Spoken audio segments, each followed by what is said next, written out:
اول شي عندي هنا بريسكت مثروم او صدر البقر. هذا النوع طعمه كلش طيب وبنسبة دهون كلش زينة، تقريبا 20 الى 25% لازم بيدهن. هسا انا راح اسوي السماش برجر. لازم تكون قطعة اللحم صغيرة، تقريبا كل قطعة 80 غرام، واهم شي ما نعجنه، بس نسوي كرة بهاي الطريقة وخلص. هيك نسوي الصوص: مايونيز، كاتشب، باربيكيو صوص، خردل، ثوم باودر، فلفل اسود، بابريكا، شوية عسل، ورشة ملح، ونخلطه.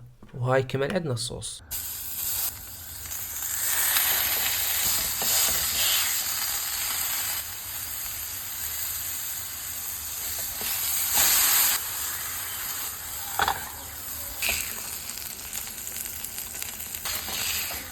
صمونة محمصة بالزبدة. خلي الصوص